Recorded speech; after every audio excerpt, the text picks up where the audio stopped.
Are you listening?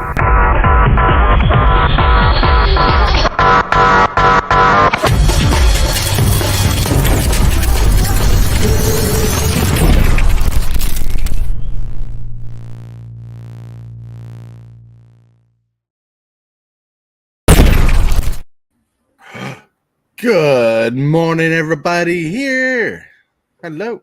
Good morning. You guys are looking good. A little shit, shaved a little beard, trimmed a little hair, something. I don't know what you guys did. Well, Hold on. welcome to Super I Fast think- Tortoise. What? I was gonna say, Hillbilly, you know you're muted. Okay, just wondering.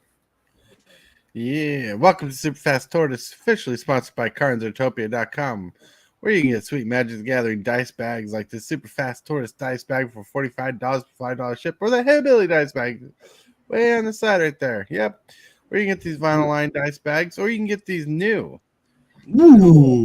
strawberry-looking dice bags. Nice. Yeah, look at that. Some nice dice bags. You can get the lapel pins, and fresh off the printers, soon be available in little commander slots. Like you put your commander there, dice holders, keep track of how many times your commander's been cast. You keep track of your life with dice on there. It's pretty cool. Yeah, Nice. definitely. Then you can find customized paintings. Ooh, like you should be able to get a few of these commander things in the color of your choice for a limited time, but you get some awesome, cool swag at Nice. CardsUtopia.com. CardsUtopia.com. Woo. That commander thing, I never would thought about making something like that. Hmm? I swear, Carnes Artopia Dark, she comes up with some of the best ideas Yeah. I don't even think of. That's some crazy ideas, right? Some clever ideas, for sure. Ooh, how you guys doing today? Doing I'm pretty doing good. good. Yeah. You guys ready for today's topic? Sure. Yeah. You ready? You ready to give advice on building commander decks and whatnot? I don't know any really good advice, but I'll take that advice. So will All I. right. I mean, Oh, you're in luck. I'm here. Well, I am here. See what we gotta do. What you gotta do? I got some simple advice.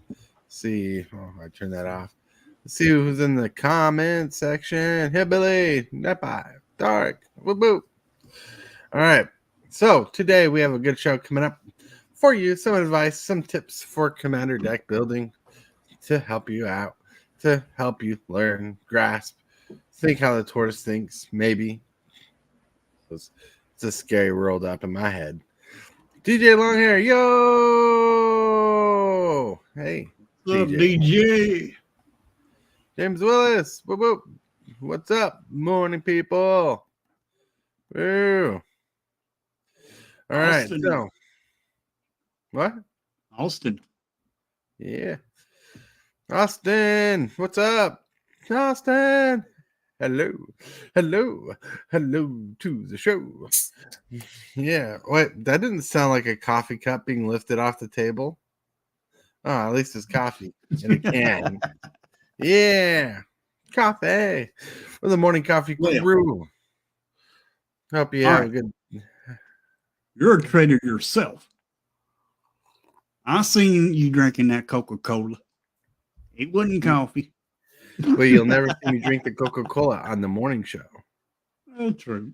I have like when we have sodas, I have at least 2 sodas a day, one in the afternoon, one at night. Boom. I'm just messing with you. I know.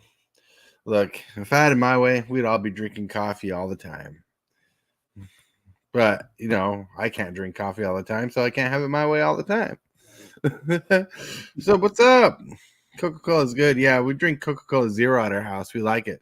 We just tried the new Coca-Cola Zero cherry flavor. That was actually pretty banging because I normally don't like cherry flavored sodas.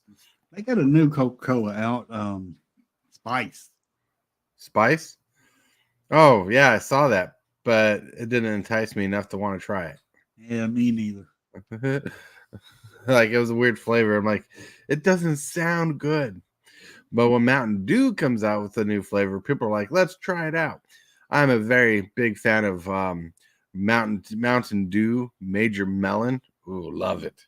I used to be a fan of Mountain Dew till I got kidney stones from drinking so much. Kidney stones, they suck. Yeah. Yeah, and they're painful too. Like, don't get me wrong, I know I've never had a kidney stone, and I pray to God I never do.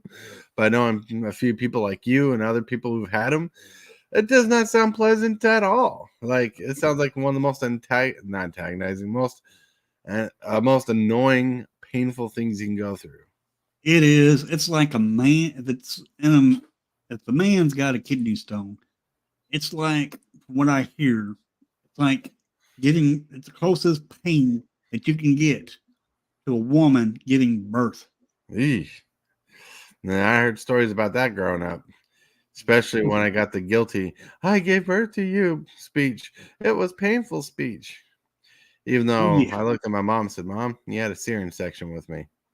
Oh, I'm so excited for tomorrow getting the new Hell Caesar deck. Hells yeah. Nice. That's pretty cool.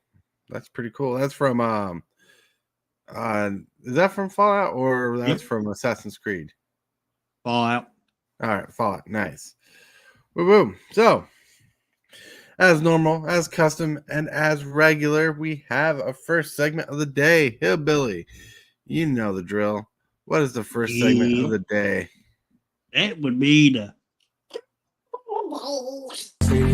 Card of the day. Combo breaker. Ooh, the card of the day. Backfire. This card's been eroded to make more sense. But I thought of Tybalt when I swung at him for 18 and he won't let it down that I hit him for 18 damage. It costs 1 blue. It's an enchant creature. It says backfire deals 1 damage to target creature controller equal to each 1 damage dealt to you by that creature. They eroded the text saying whenever the creature that deals damage to you, it deals that much damage to its creature's controller. That's where they eroded the text. This is an old card, pretty saucy, pretty flavorful. I'd run this card in a deck that especially goes against Voltron. Ooh. Would Ouch. you? I got a question about this card. Would you equip this to your opponent's creature or your creature? Put on your opponent's creature. Okay. Because whenever that creature deals damage, it does it back to them. Okay. Yeah. The artwork on here is pretty cool from being back in the day. It is. I closed out the Scryfall, but I don't know what sets is from. Could be from 3rd edition revised. It could be. So. Sure. We have a fun topic today. It's called Vice and for building commander decks. And Tortoise has monologue like normal. He has monologue, but I got a picture goes with this monologue. Boom. Picture. All right, let me get to my monologue. Boom. Private chat. There are many ways to build a commander deck, but some truth is there are ways to improve the deck's overall building process. When you look at a deck, any deck list, you should see the way the deck should start and follow how it gets to its win condition. You now see from this point. No, what you want to see is from point A to point B. How your game's going to start, how your game is going to finish. When building a deck, I like to start off with a scope. This is a scope. I designed this scope as a visual spoiler for people to see and be like, oh, that's kind of the stuff I want.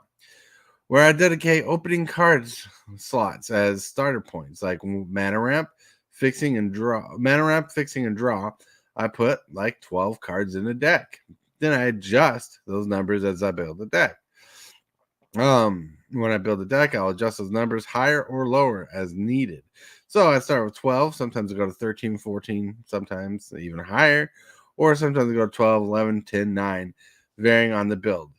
This is a very SOT level control building, build level of numbers here. Like, for example, removal, kill creatures, artifacts, planeswalkers, enchantments. And I like to dedicate 10 cards in a deck for those card slots as well. And silly enough, I dedicate up to 8 board wipes in a deck. Like I mentioned earlier, I adjust numbers according to the deck's build as I'm building the deck. It's part of the building process. I like to lean in on the commander synergies. When looking at a commander, I like to determine if either the deck should support the commander or have the commander support the deck. Meaning, is the deck going to make the commander powerful, or is the commander going to make the deck powerful? And how do I use it? Because if the commander makes the deck powerful, like say I had a creature that says whenever a dragon enters the battlefield, do something.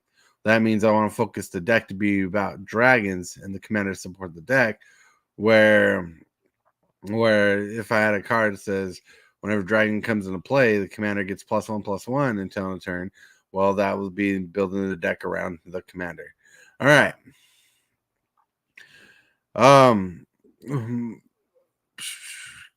Commanders swing one way or the other when it comes to trying to design a deck, supporting the commander or commander supporting the deck. Let's brainstorm and open the floor to discuss some tips for deck building. Yeah. Let's see. Okay, what is body? All right, so that's a good question. Let me break this down. So the land, right?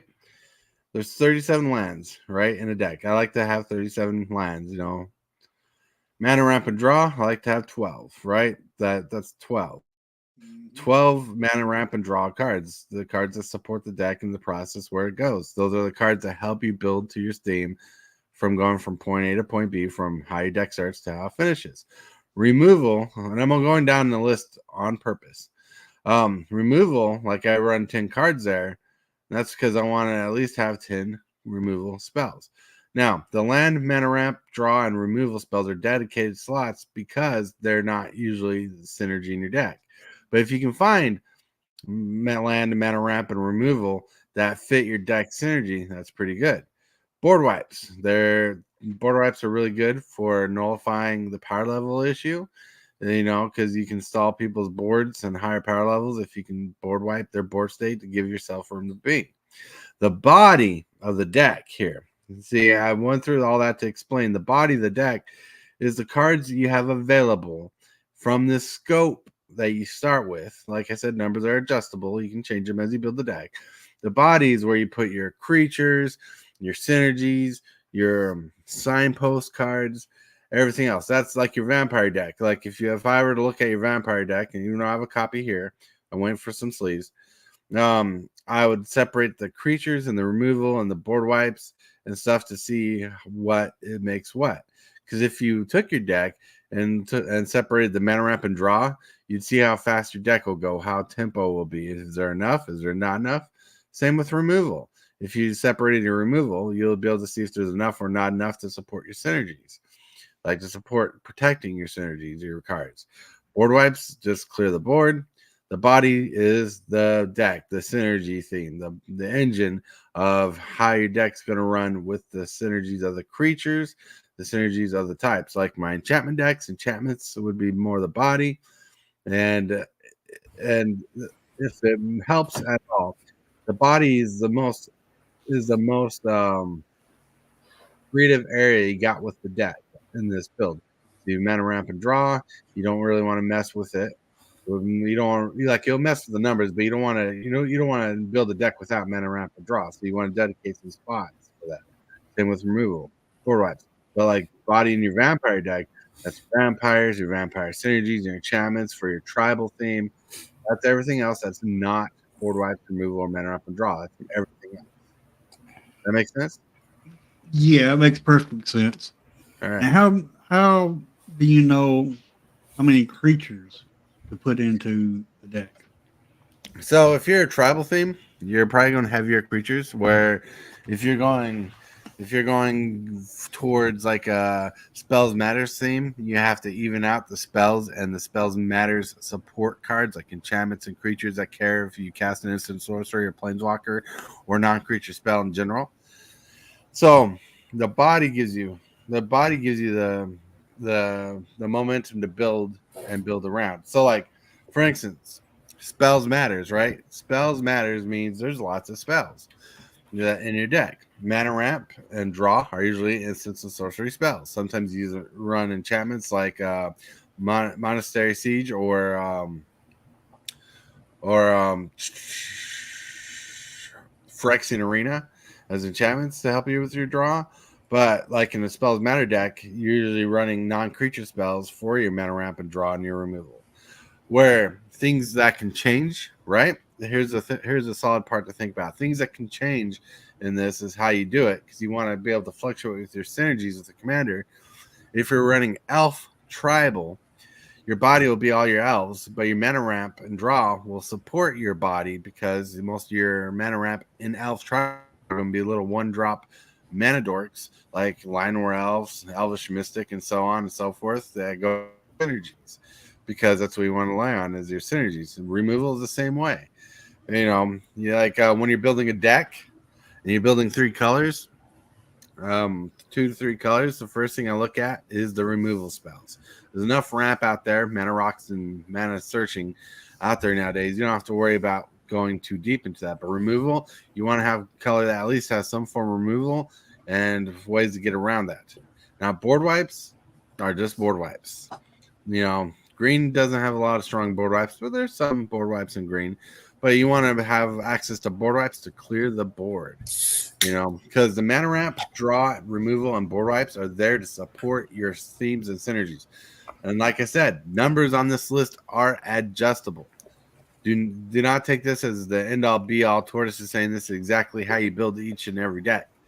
This is a deck formula that's built to say, hey, with the idea of starting a deck, prepare to have 12 slots for mana ramp and draw. Not every color combination supports mana ramp. Other mana rocks, and sometimes you have to lean into the draw. You got to figure out where the mana ramp and the draw are in these things, right? The removal. Not every color supports good removal, so you want to check out what the best removal options are, and you'll adjust the numbers, because if you don't have enough in removal, maybe you'll have more creatures in your body. You'll adjust the numbers in your body, or maybe you'll have more mana ramp or draw because your removal's weaker in that area, or you're running counter spells. Yes, counter spells are considered removal. You know what also is considered removal? Control magic. Stealing your opponent's creatures is a form of removal, and it's like having an extra creature in your deck because it's a removal spell that gains you a creature. So there's a lot of ways to adjust this. This is a creative map, a creative minefield. Hell yeah. Let's see what's in the comments here. James, 4th. Nice. Maybe. Chronicles. Okay. Okay. Where would I go to get cards and research cards to see what I need? Well, oh man, that's a good question. There's lots of places. Like, let me go here. And let me click. So, places to get cards, right? EDH Rec is like a very popular place people like to go. .com. Let's see. EDHRec.com.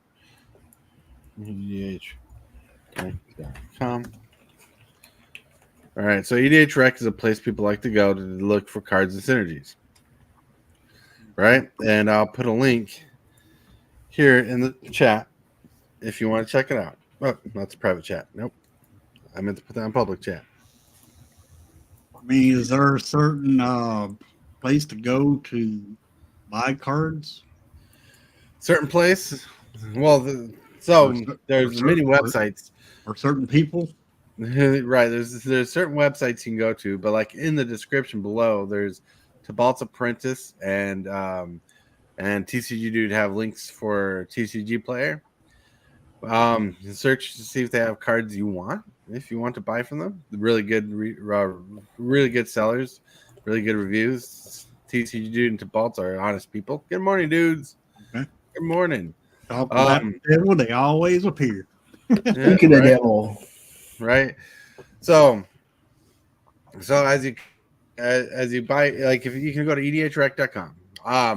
My personal favorite way to go through Magic cards is I like to Google for Magic Gatherings thing. I'm trying to remember the website. The Gatherer.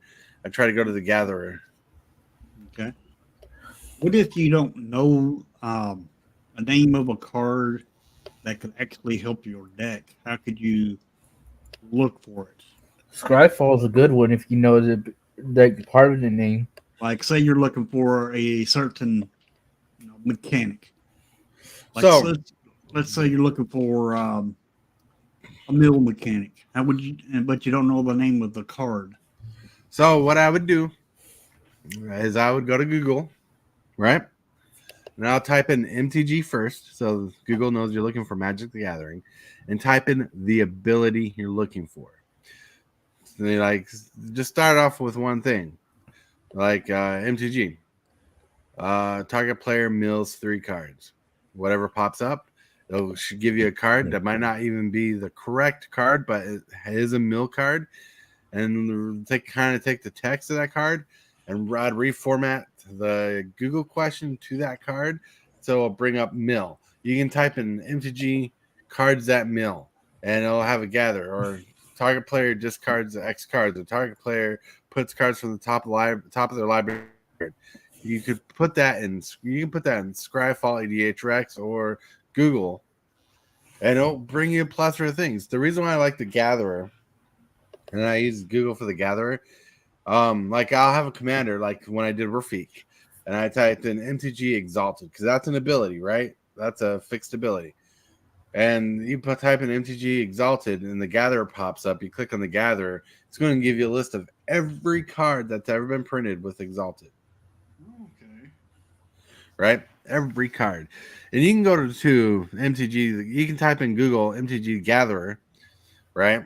And it'll take you to the website on Google, and go on the website, and there'll be a search bar on top, and you type in, like, say, a mechanic like Exalted, and it'll give you the whole thing. You can do the same thing with Scavenge. You type in the keyword Scavenge, and it'll give you every card printed with Scavenge. Okay. Another good website I'd recommend is Commander Spellbook. There's all kinds of commander combos you can do.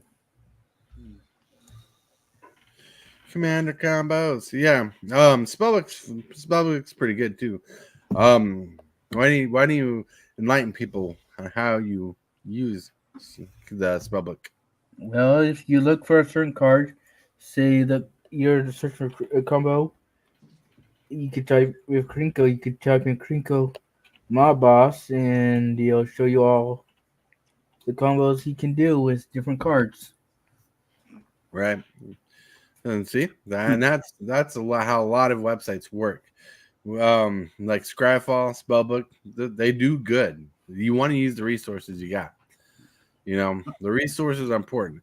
And now, continuing on to this, one thing I want to say is, when building a commander deck, don't rely on just your commander to win you the game. Like, your commander will get removed. You'll want to cast it a couple more times. Costs 2 more each time to cast.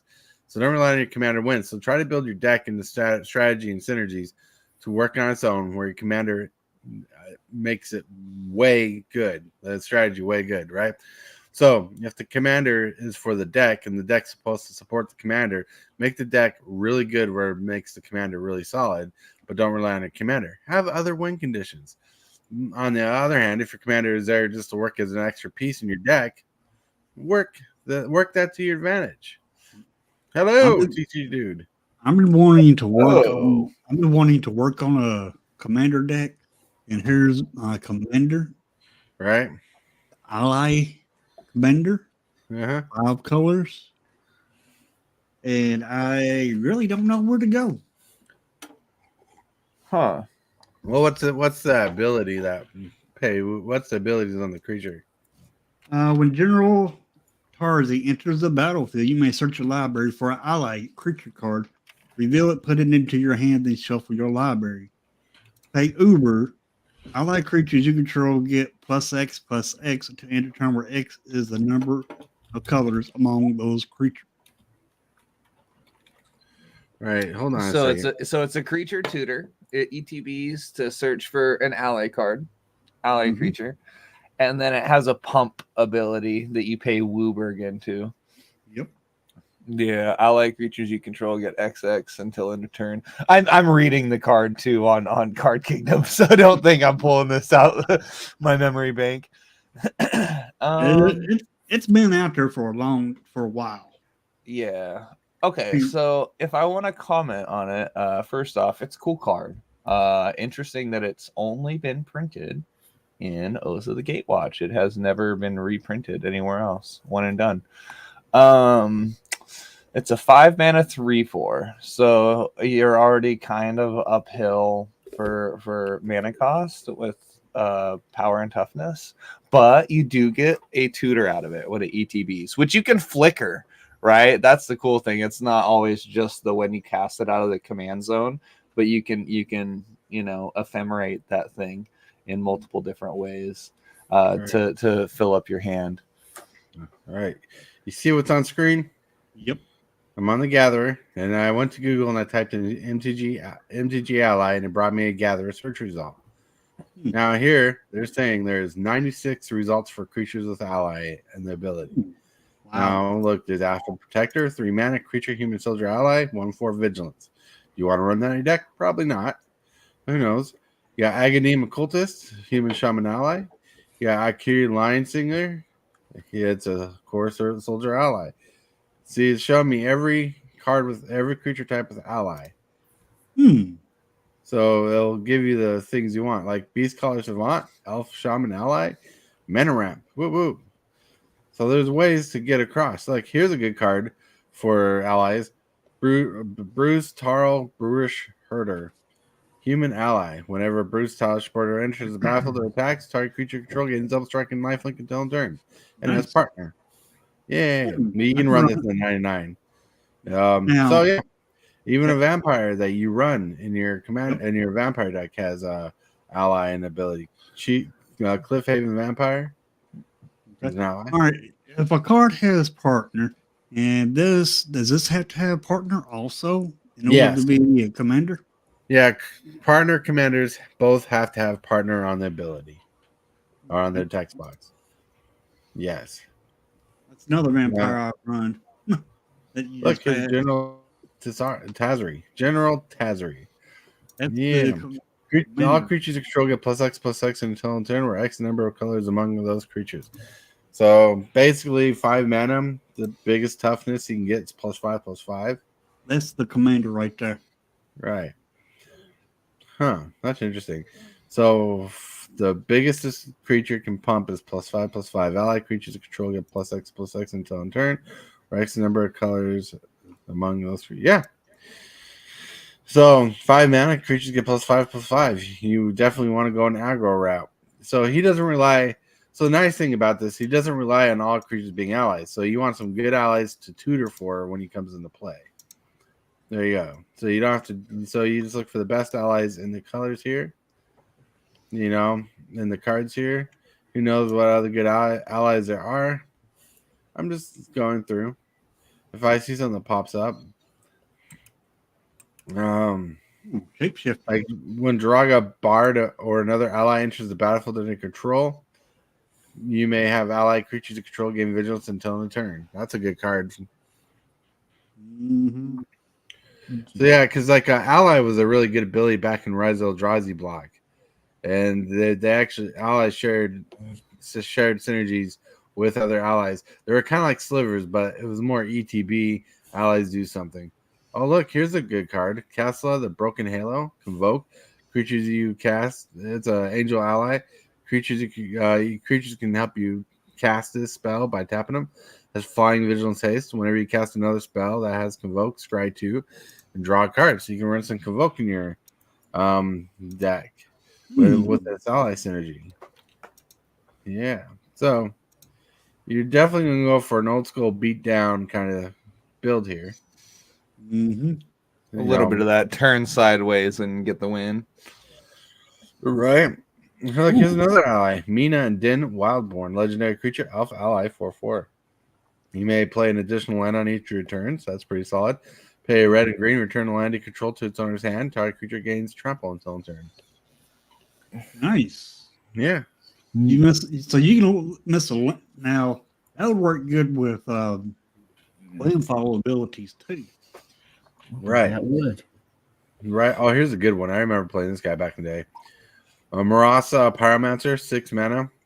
Marasa Pyromancer or another island is a battlefield under control. You may have Marasa Pyromancer deal damage equal to creatures.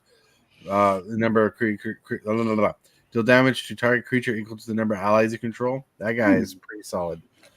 Yeah. Sounds like you would be. Right. So yeah, there's lots of synergies, and I'm just going scrolling down. I'm just pointing out the Gatherer to me is one of the best places to look for things. Oh, look right here. Seagate Lore Master. You'll run this in your deck. 5 mana. Tap, draw a card for each ally you control. Nice. Right? Yeah. Okay. But yeah, Ooh. so hold on, let me do something. Boom. All right. Should you, when you're building a commander deck, should you worry about the mana cost, or should you keep your mana cost low? So you have to worry about commander. You have to worry about converter mass, right? Like for your kind of deck, you got to care about what's happening turn 2, turn 3, turn 4. Are you playing anything turn 2? Are you playing? Do you have a Soul Ring in your deck? Are you playing anything turn 3? Turn 2, turn 3 is usually your draw cards and your ramp spells, mainly your ramp spells and your mana fixing, especially in a 5-color deck. And you want to keep your mana curve aggressive, meaning you want to keep everything as low between 5 mana and below as much as possible, and have your biggest bombs being the only exception to higher costs. Unless you're cheating out with cards like Joda Archmage Eternal, which probably would be good in your deck. Okay. All right, so I just shared that page with the in private chat, Hillbilly, the cards I was looking at. Okay. Cool. Right. Yeah, I just tried clicking on that link and it went to Wizards and said, "Oops, you broke the internet." I'm like, That's funny. It's a direct copy of the card. Right. I'll post it in the Discord. I got a screenshot. This is fun. I switched my keyboard around so you don't have to hear the clickety clackety. Nice. Yeah. It also has a couple extra functions on there, which are helpful. Nice. All right, there. All right. So, anyways, continuing. Boop. There All we right. go. It's good. Pause, Brown. Good morning. Good morning. Oh, wow. Speaking of. All right. So, anyways, back to my little tab here. So, when putting together a deck, people will sometimes, like less educated people when it comes to being noobs, will separate their deck by card types, like sorceries, instants, creatures, lands. You don't want to do that. All right. What you want to do is you want to organize your cards by their function. Right? Let me show you an example. Share screen. Sure. All right. So here is the deck of the day. If we get to the deck of the day, that's my fix of the mini deck. But like here, I have this list of evasion and pump.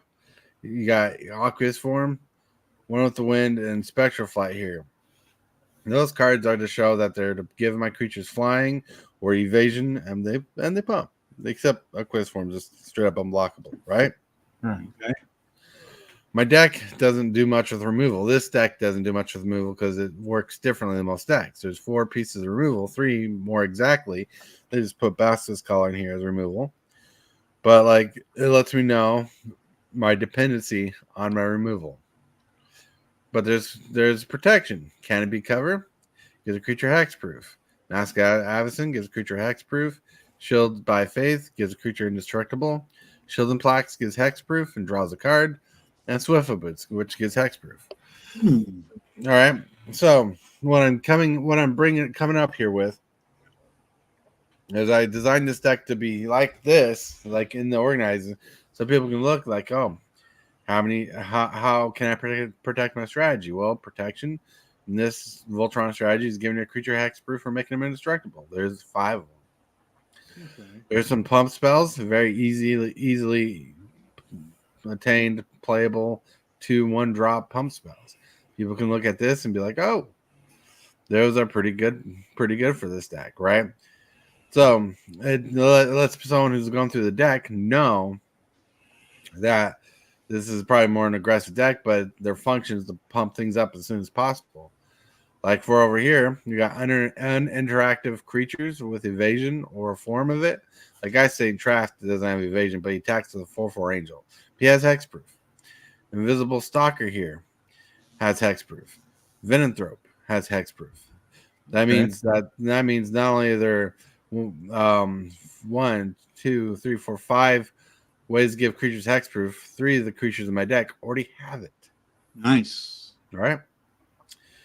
And like you want to see how fast this game can go.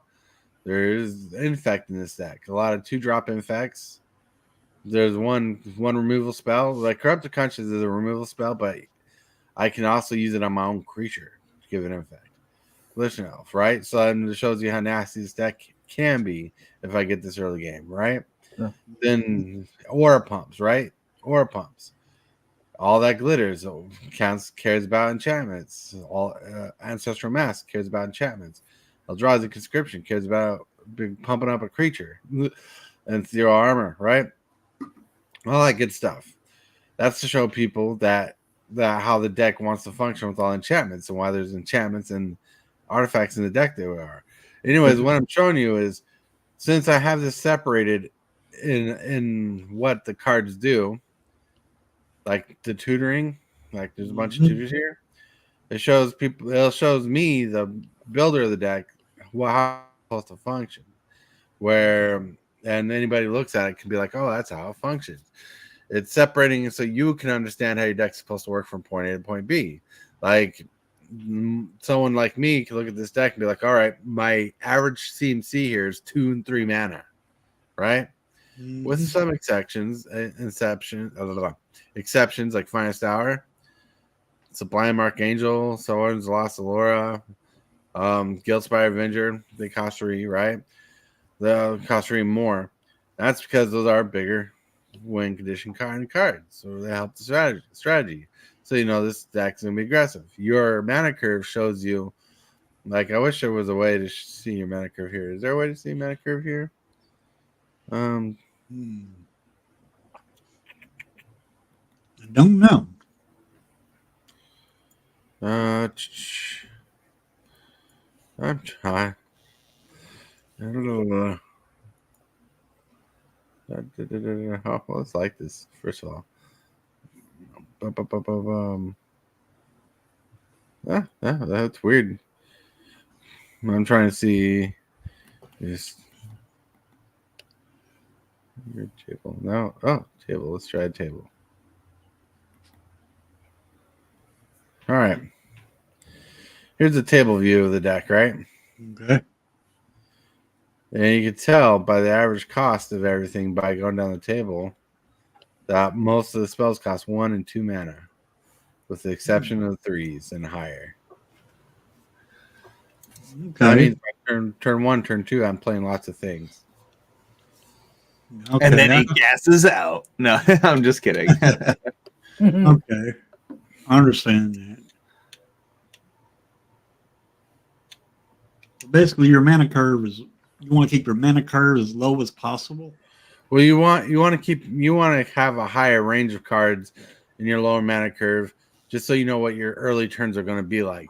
Because if you have like 3 spells in your deck that cost 2-3 mana, you're obviously not going to see that very often in a 100-card deck. Your removal spells, like, hold on a second. Let me go here. Let me remove that. Right. Let me go to the scope. Right. And let me bring up the brand. So your mana ramp and draw, you want to keep around 2-3 mana. Your removal, you want to keep around 2-3 mana as possible, right? That's 22 spots, right? 22 cards that you want early game, because out of 22 out of 99 cards is a good grip of early game cards. That will show you how fast your deck's going to move. And what and in possibility, you're like if you're running 12 and 10 plus, don't forget you have creatures that'll cost a little cheaper, like then little mana, like little artifacts and enchantments that will support your deck that will cost 2-3 mana. You want a good range of keeping it aggressive like that. Okay. Yeah, man, everybody has their face hidden. Yeah.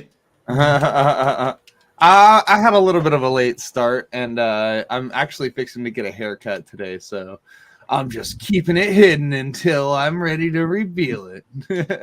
Haircut reveal. Haircut reveal. Right. Now, I was going to go do it yesterday, but it was like, you know, my Yep.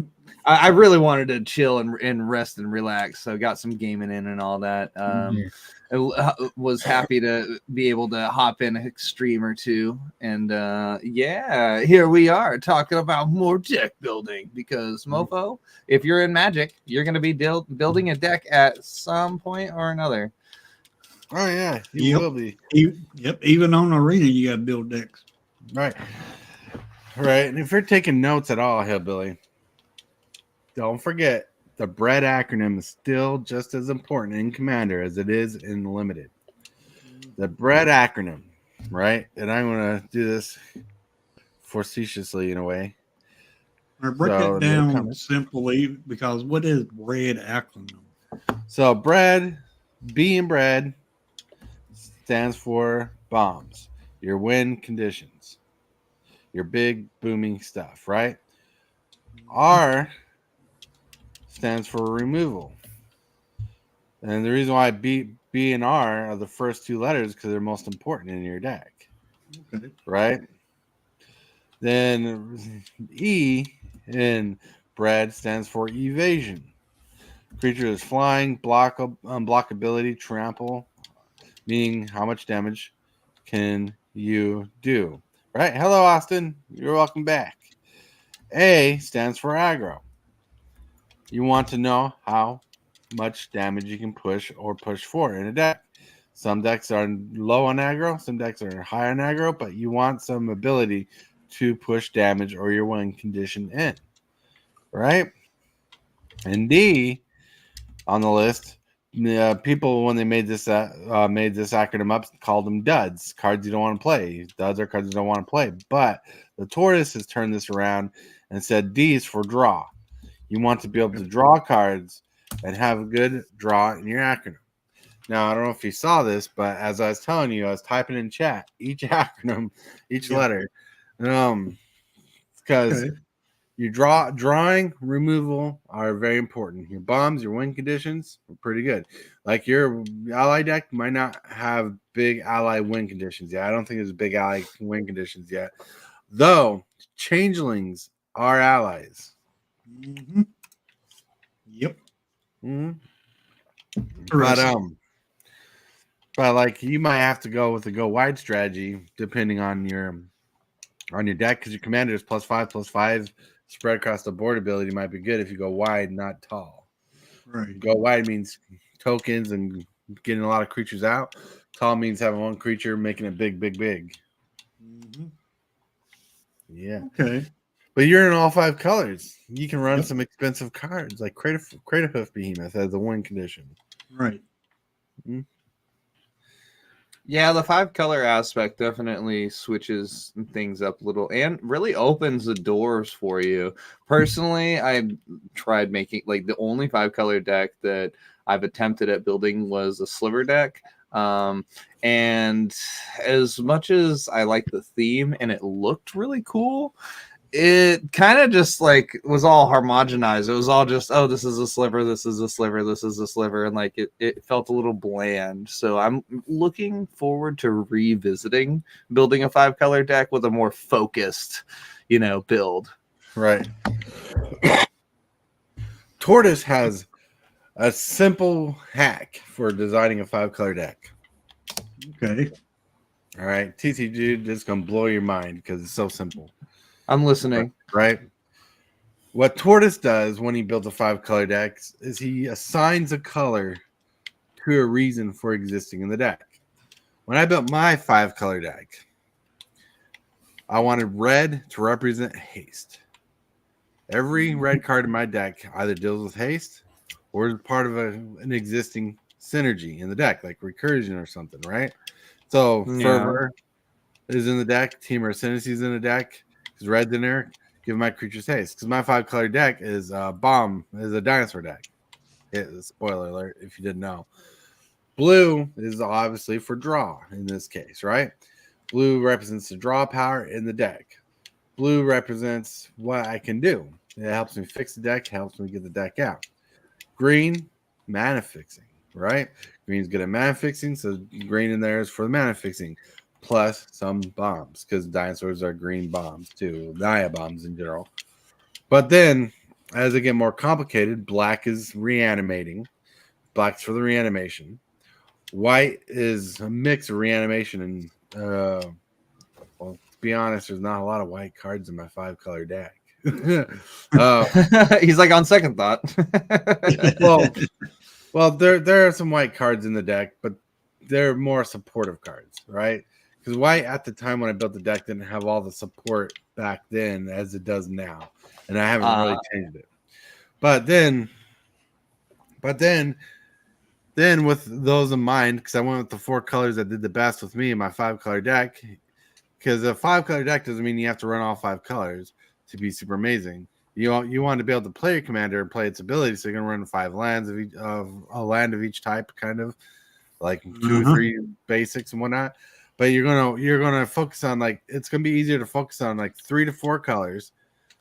Assign them a reason to exist in your deck. Creatures, on the other hand, right? I don't assign creatures like to be like, here, this creature is red, so it must deal with haste. No, it's either gonna progress the board. You want something that's gonna press your game. It's gonna show progress in your play value. It's gonna give you something in return. If the card doesn't give you something in return or to do something to affect the board state, it's not worth playing, right?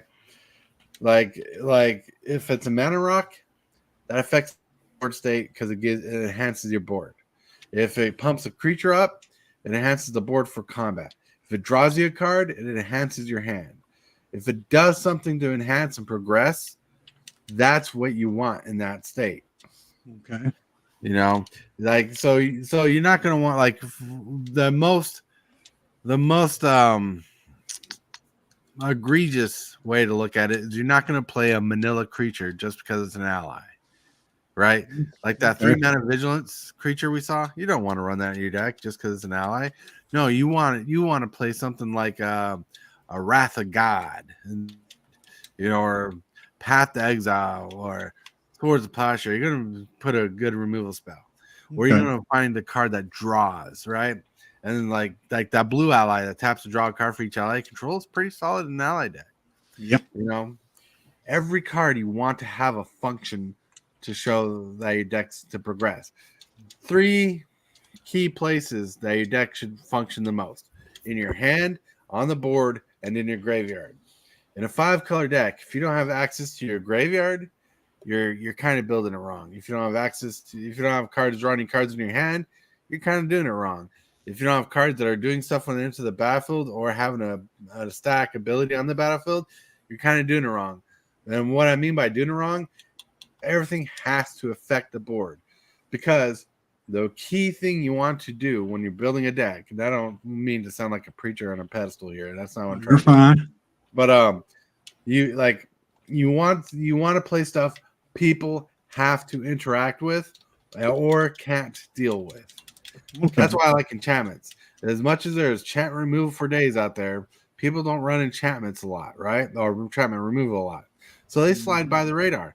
It's uninteractive. Every time I play enchantment, it affects the board state, either my side of the board or their side of the board. A big tip: if you can, like, I don't think the allies have a lot of this, but if you can get a creature That's an ally that destroys a creature when it enters the battlefield. Put it in your deck as a removal spot because one, it's an ally, enhances what you have, and keeps on going. Changelings are going to be something you want to look at. Okay. Modern has a lot of good changelings for your colors. So if you want to go to Mythic Spoiler, look at Modern Horizons 2. There's changelings for days in there that'll help your strategy. Don't forget to keep track on your draw. You need to, like, if you don't want a dead turn, right? You know how it is to have low land, not be able to draw cards, so you're stuck on top decking for something good. The point of drawing cards is to get yourself up, to get yourself moving. If you want your most dead turn to be drawing a couple cards. Okay. How do you know how to split the land up between a 5-color deck? So when you build your deck, focus on, like, when you look for changeling, when you look for allies, look at the best colors for allies. Black, green, red, maybe. Black, green, red out of 5 colors are probably your strongest colors. But there's blue-white synergies in Modern Horizons 2, so you figure this out. Focus on 3 colors the most. Build your deck around those 3 colors. Add the 2 other colors as like supportive colors, and focus your land to get what you need. Like, for example, building a 5-color deck is not a cheap adventure. Like, I've gotten lucky through birthday gifts and people helping me build my deck to get the lands I have for the deck. Triumphs are really good. Those lands, the Triumph lands from Konstantar Cure and Shards of Allura that come to play tap and tap for a mana of any color, or tap for a mana of 3 colors, having those in your deck. You want your non-basics to push as much colors as possible. One card that's pretty solid is City Brass. Mana Confluence, which is just way too expensive at the moment. Mana Confluence is the same thing as the City of Brass, but it's a little different because it doesn't ping you if it's tapped for no reason. But like getting lands to fix your colors, mana fixing.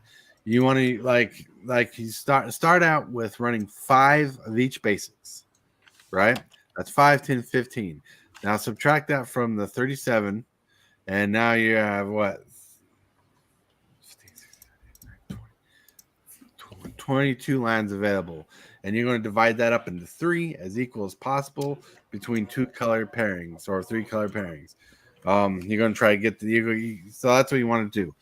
But I don't have your deck list in hand, right? Mm-hmm. So I can't help you perfect your mana. Right. Like my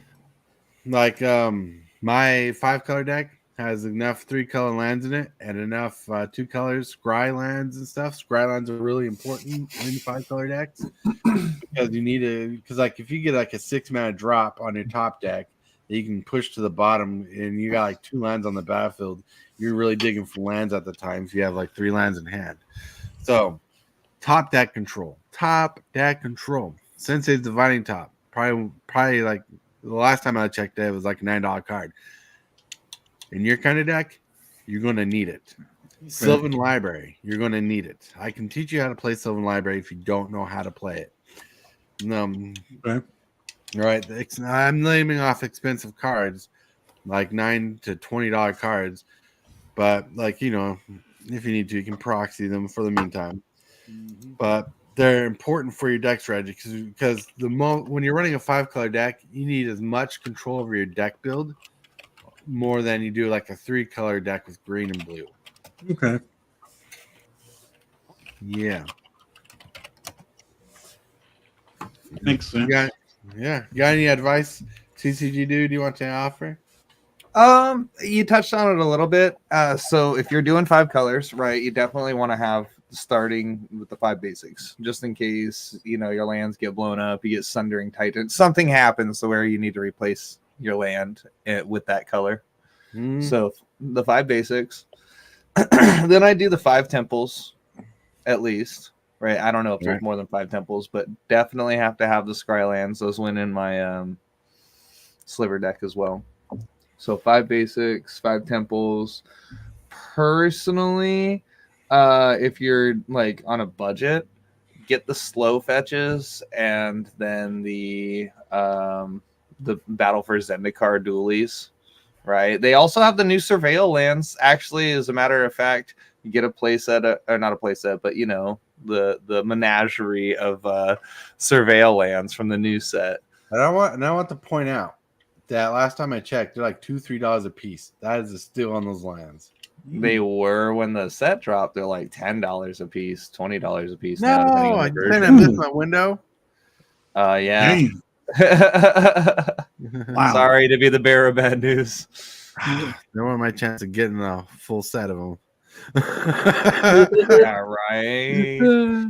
But Shocklands, honestly, are probably your best bet because they're situational to where if you can pay the 2 life and, you know, need the mana right away, bada bing, bada boom. And they recently got reprinted in Ravnica Remastered. So, like, this is an excellent time to pick up Shocklands.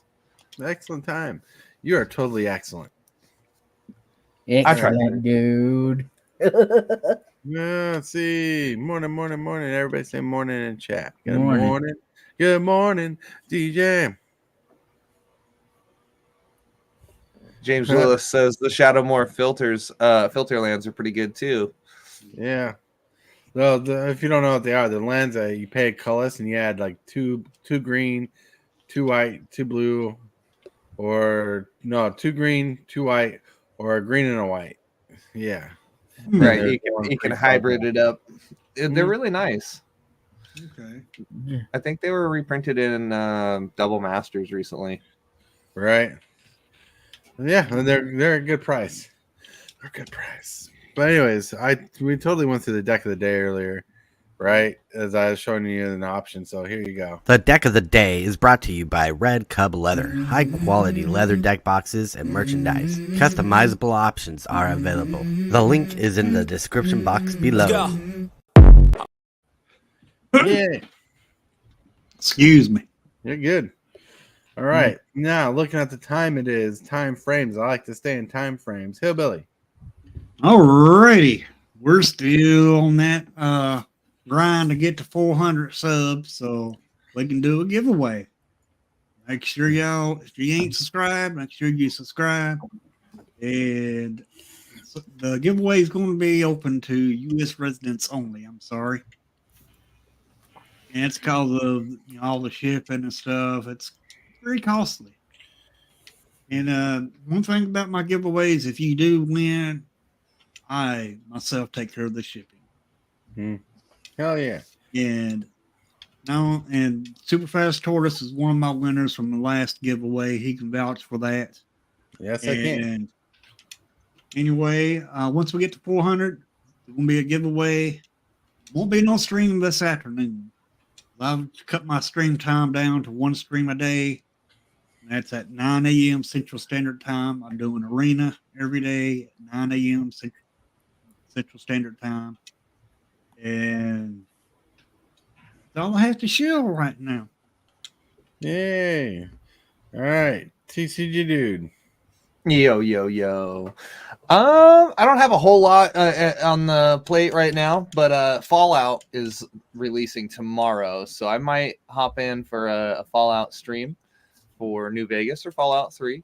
Otherwise, I'm just over here procuring whatever assets I can to talk about Magic in the dark corners of the internet. So anybody that just wants to talk video games or Magic or music with the old TCG dude, you can at me on x.com, formerly Twitter, at TCG dude. All right, moving full. Hey, I'm not doing much recently. I'm trying to get used to the new deck and the next new constructed deck in Magic the Forge before I stream it, because I think it's to bring back things from the graveyard, but I still gotta get used to it. All right. Cool. The Super Fast Tortoise is here saying, hey, keep an eye out because we'll be doing a giveaway in the next 2 weeks. Ooh. So keep an eye on that for some saucy playmats. Yes. Be awesome. And remember to like this video.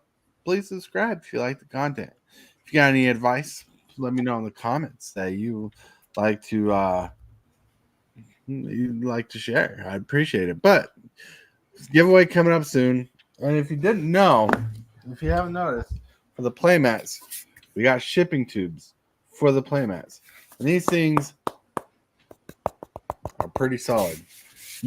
I can't have one of those tubes like that around me because if I do, Mrs. Hillbilly will beat me up with it. Oh, good. A little, put you in place. I'm kidding. Oh my goodness. So You're gonna win that commander game. right? Better win it. So it's pretty awesome, pretty cool. I want to thank you everybody for showing up today here in the show. Hillbilly, thank you. Anytime. Beautiful, thank you for showing Yeah. up. Yeah, and I'm just kidding about Mrs. Hillbilly. She would never do anything like that. Right, until you're sleeping. That's amazing.